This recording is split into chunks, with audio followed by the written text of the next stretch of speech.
जय शनिदेव महाराज। शनि को हमारे कर्म और न्याय का देवता माना जाता है। हमारे अच्छे या बुरे कर्मों के पीछे शनि का हाथ होता है। शनिदेव का रंग श्याम वर्ण है। हमारे अच्छे या बुरे कर्मों पर शनि का नियंत्रण होने से शनि की महत्वता बढ़ जाती है। यदि शनि कुंडली में उत्तम अवस्था में होता है तो इंसान को बहुत ही कम समय में बड़ी से बड़ी सफलता प्राप्त हो जाती है। इसलिए भक्तजनों, हमें शनिदेव की महिमा का गुणगान सदा ही करना चाहिए। उनकी कथा का रसपान करना चाहिए, उनकी पूजा पाठ करनी चाहिए, जिससे आपके समस्त बिगड़े काम बन सकें। तो आइए भक्तों, श्रद्धा से सुनते हैं शनिदेव की कथा एवं उपाय। शनिदेव महाराज आपसे बहुत खुश होंगे और आपके सभी कार्य सकुशल मंगलमय होंगे। तो आइए भक्तों, शुरू करते हैं शनिदेव महाराज की व्रत कथा। वीडियो को संपूर्ण देखना, साथ ही लाइक शेयर अवश्य करना, चैनल भी सब्सक्राइब कर लेना। आपका बहुत धन्यवाद होगा। एक समय की बात है जब सभी नवग्रहों में युद्ध छिड़ गया, अर्थात विवाद का युद्ध छिड़ गया कि इनमें से कौन सबसे बड़ा है। सभी आपस में लड़ रहे थे। तभी सारे देवराज इंद्र के पास पहुंच गए। इंद्रदेव घबराए और निर्णय करने में अपनी असमर्थता जताई। लेकिन उन्होंने सुना है कि पृथ्वी पर एक बहुत ही न्यायप्रिय राजा है जिसका नाम विक्रमादित्य है। वह उसके यहाँ पहुंच गए और अपनी समस्या को रखा। राजा विक्रमादित्य संकट में आ गए क्योंकि वे जानते थे कि जिस किसी को भी छोटा घोषित किया जाएगा वह क्रोधित हो उठेगा। तब राजा ने एक उपाय बताया। उन्होंने स्वर्ण, रजत, कांस, पीतल, सीसा, रंगा, जस्ता, अभ्रक और लोहे से सिंहासन को बनवाया। इस सिंहासन को इसी क्रम में रख दिया। फिर उन सबसे निवेदन किया कि आप सभी सिंहासन पर स्थान ग्रहण करें। इनमें से जो अंतिम सिंहासन पर बैठेगा वही सबसे छोटा मान लिया जाएगा। लोहे का सिंहासन सबसे बाद में होने के कारण शनिदेव उसी पर बैठ गए। तभी से वो सबसे छोटे कहलाने लगे। शनिदेव को लगा कि राजा ने जानबूझकर ऐसा किया है। वह गुस्से में राजा से बोले, राजा, तू मुझे नहीं जानता। सूर्य एक राशि में 1 महीना, चंद्रमा 2.25 महीना, मंगल 1.5 महीना, बृहस्पति 13 महीने व बुध और शुक्र 1-1 महीने विचरण करते हैं। लेकिन मैं 2.5 से 7.5 साल तक एक ही राशि में रहता हूँ। मैंने बड़ों से बड़ों का विनाश किया है। जब श्री राम पर 7.5 आई तो उन्हें वनवास हो गया। रावण की घड़ी में तो उसकी लंका को वानरों की सेना ने हरा दिया। अब तू क्या चीज है? ऐसा कहते हुए शनिदेव वहां से चले गए। बाकी के देवता खुशी खुशी वापस आए। कुछ समय बीतने के बाद राजा की 7.5 आई। तब शनिदेव बढ़िया बढ़िया घोड़ों को लेकर एक सौदागर बनकर वहां पहुंचे। राजा को पता लगते ही वह अपने असबल को अच्छे घोड़े खरीदने की आज्ञा दे दी। उसने कई अच्छे घोड़े खरीदे। उनमें से एक सर्वोत्तम घोड़े राजा को सवारी के लिए दिया गया। राजा के सवार होते ही वह घोड़ा सरपट वन की ओर भागने लगा। भीषण वन में पहुंचते ही वह गायब हो गया। इसके बाद राजा घंघोर जंगल में बिल्कुल अकेला भूखा प्यासा भटकता रहा। तब एक ग्वाले ने उसे पानी पिलाया। राजा प्रसन्न हुए और उसने अपनी अंगूठी दे दी। इसके बाद राजा नगर की ओर चल पड़ा। वहां उसने अपना नाम उज्जैन निवासी बीका बताया। उस नगर में एक सेठ की दुकान पर उसने कुछ देर आराम किया। भाग्यवश उस दिन सेठ की खूब बिक्री हुई थी तो सेठ खुश होकर अपने साथ घर लेकर गए और राजा को खाना खिलाया। वहां उसने एक खूंटी पर एक हार टंगा देखा जिसे खूंटी निगल रही थी। थोड़ी देर में पूरा हार गायब हो गया। सेठ को लगा कि बीका ने ही उसे चुराया है। उसने बीका को कोतवाल से पकड़वा दिया। फिर वहां के राजा ने बीका को चोर समझा। उसके हाथ पैर कटवाकर नगर के बाहर फेंक दिया। वहां से एक तेली गुजर रहा था जिसे उसे देखकर दया आ गई। उसने बीका को अपनी गाड़ी में बिठाया। इसके बाद उस राजा की शनि दशा समाप्त हुई। वर्षा ऋतु आने पर राजा मल्हार गीत गाने लगा। राजा के राग सुनकर उस नगर की राजकुमारी मनभावनी को उसका गाना इतना पसंद आया, उसने प्रण कर लिया कि वह उसी राग वाले से विवाह करेगी। राजकुमारी ने अपनी दासी को राग गाने वाले को ढूंढने भेजा। दासी ने पता लगाकर राजकुमारी को बताया कि वह एक अपाहिज है, लेकिन राजकुमारी तब भी उसी से विवाह करने पर अड़ी रही। अगले दिन वह अनशन पर बैठ गई। विवाह करेंगी तो उसी से। तो राजा ने अपनी राजकुमारी का विवाह उस अपंग राजा से करवा दिया। तब एक दिन राजा ने स्वप्न में शनिदेव से कहा, हे राजन, मुझे छोटा बताकर तुमने देखा कितना दुख आपको झेलना पड़ा है। राजा ने उनसे क्षमा मांगी, प्रार्थना करते हुए कहा कि हे शनिदेव, इतना दुख आप और किसी को ना दें। शनिदेव मान गए और कहा कि जो मेरी कथा और व्रत करेगा उसे मेरी दशा से कोई दुख नहीं झेलना पड़ेगा। व्यक्ति रोज चींटियों को आटा डालेगा, उसकी सभी मनोकामनाएं पूर्ण होंगी। ऐसा कहते हुए शनिदेव ने राजा के हाथ पैर वापस कर दिए। सुबह आंख खुलने पर राजकुमारी ने देखा तो वह चौंक गई। फिर बीका ने उसे बताया कि वह कोई बीका नहीं है, बल्कि उज्जैन का राजा विक्रमादित्य है। सभी प्रसन्न हुए।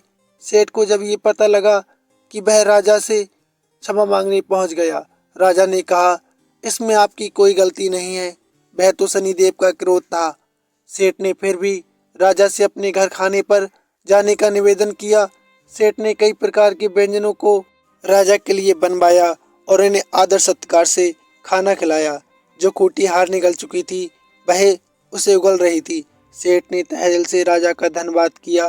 फिर सेठ ने राजा से अपनी कन्या सी कमरी के साथ विवाह करने का निवेदन किया। राजा ने इसे स्वीकार कर अपनी दोनों रानियों मनभावनी और श्री कमरी को लेकर उज्जैन नगरी चले गए। वहां राजा का खूब आदर सत्कार किया गया। सारे नगर में दीपमाला बनाई गई। राजा ने पूरे नगर में घोषणा कर दी कि मैंने शनिदेव को छोटा बताकर जो गलती की थी वह बहुत सर्वोपरि थी। सारे अच्छे बुरे कर्म कारक शनिदेव ही हैं। तब से सारे राज्य में शनिदेव की पूजा और कथा नियमित रूप से होने लगी। माना जाता है कि जो भी शनि व्रत रखता है, कथा सुनता है, उसके सारे दुख शनिदेव महाराज हर लेते हैं। आइए भक्तों, अब जानते हैं शनिदेव महाराज के कुछ ऐसे अचूक उपाय जिनके करने मात्र से आपके समस्त दुख मिट जाएंगे। तो आइए भक्तों, शुरू करते हैं। इन सब में एक सरल उपाय है जिसे आपको शनिवार के दिन जरूर करना चाहिए।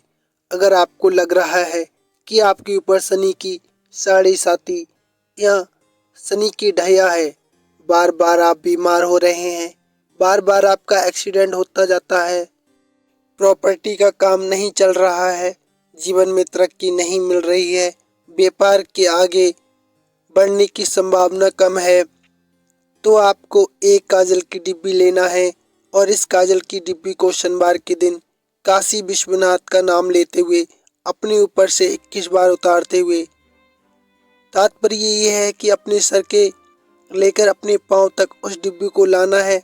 ऐसा एक नहीं, आपको 21 बार अपने सर और पांव तक लाना है। सामने से कोई आपके घर का ही इसे उतार दे। इसके बाद इस काजल की डिब्बी को आपको जमीन के नीचे गाड़ देना है। बस इतना ही करना है। शनि की कुदृष्टि समाप्त हो जाती है, साढ़े साती ढैया समाप्त हो जाती है। अब बढ़ते हैं दूसरे विशेष उपाय की ओर। शनिवार के दिन आपको पीपल के वृक्ष में सरसों के तेल का दीपक लगाना है। ऐसा करने से कभी भी शनि आपको परेशान नहीं करते हैं और उनकी कृपा आपको प्राप्त होती है। दीपक आप दिन में भी लगा सकते हैं या फिर शाम को प्रदोष काल में भी लगा सकते हैं। बढ़ते हैं तीसरे विशेष उपाय की ओर।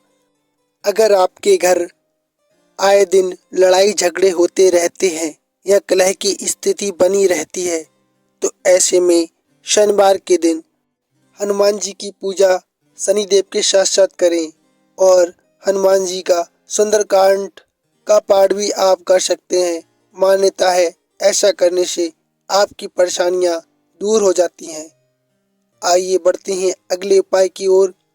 धार्मिक मान्यताओं के अनुसार शनिवार के दिन शनि यंत्र की पूजा करने से शनि दोष, साढ़े साती और ढैया जैसी दिक्कतों का छुटकारा मिलता है। इसके साथ ही इस दिन मांसाहार का सेवन आपको नहीं करना चाहिए, सात्विक ही भोजन करना चाहिए, जिससे शनिदेव महाराज आपसे शीघ्र ही प्रसन्न हो जावे। आइए बढ़ते हैं अब अगले उपाय की ओर। ज्योतिष की माने तो शनिवार के दिन पीपल की जड़ में काले तिल मिश्रित जल का अर्घ देना चाहिए। उसके बाद शुद्ध घी के दिए जलाकर सुखी जीवन की कामना करनी चाहिए। इसके साथ ही ओम सन्नो देवीर्भिष्ट आपो भवन्तु प्रत्यय मंत्र का जाप करना चाहिए। मान्यता है कि ऐसा करने से कारोबार में तरक्की मिलती है और साथ ही धन में बहुत विशेष लाभ होता है। आइए भक्तों अब बढ़ते हैं अगले उपाय की ओर। आप चैनल सब्सक्राइब कर लें यदि आप चैनल पर नए हैं।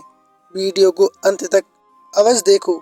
आइए बढ़ते हैं अगले उपाय की ओर। शनिवार को कर्म फलदाता भगवान शनिदेव की पूजा अर्चना की जाती है, इसलिए आपको अच्छे कर्म करने चाहिए। अगर आप शनिवार के दिन जरूरतमंदों को खाना खिलाते हैं तो इससे शनिदेव की कृपा आप पर बनी रहेगी। आप इस दिन गरीबों और असहाय लोगों की मदद कर सकते हैं। उन्हें काले कंबल, काले वस्त्र दान कर सकते हैं, जिससे शनिदेव महाराज बहुत शीघ्र ही प्रसन्न हो जाएंगे। आइए बढ़ते हैं अगले उपाय की ओर। आपको शनिवार के दिन शनिदेव महाराज की कृपा प्राप्त करनी है, तो ऐसे में शनिवार के दिन आप काले कुत्ते को रोटी खिलाएं। आपको बता दें कि काले कुत्ते को शनिदेव का वाहन माना जाता है। ऐसे में इस दिन काले कुत्ते को रोटी खिलाने से शनिदेव महाराज बहुत प्रसन्न होते हैं। साथ ही जातकों के जीवन में कभी भी कोई परेशानी नहीं आने देते हैं। भक्तों आइए आगे बढ़ते हैं। इस महा उपाय को करने से आपको धन प्राप्ति अवश्य होगी।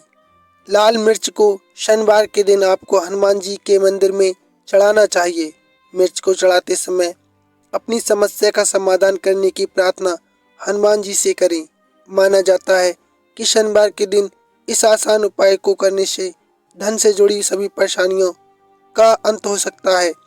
साथ ही इस उपाय को करने से शनिदेव भी महाराज प्रसन्न हो जाते हैं। नकारात्मकता दूर करने के लिए लाल मिर्च का उपाय। साल 2025 के पहले शनिवार के दिन आपको घर के मुख्य दरवाजे पर लाल मिर्च के 7 टुकड़े लटकाने चाहिए। ये उपाय आपके घर में सकारात्मक लेकर आता है। इसके साथ ही घर के लोगों को मानसिक और शारीरिक बेहतरी के लिए भी ये उपाय बहुत कारगर साबित होता है। आइए बढ़ते हैं अब अगले उपाय की ओर। अगर आपका बिजनेस बहुत स्लो चल रहा है, आपको मुनाफा कम हो रहा है, तो साल के पहले शनिवार को लाल मिर्च अपने ऑफिस के प्रवेश द्वार पर लगा दें। ये उपाय आपकी उन्नति के रास्ते खोलेगा।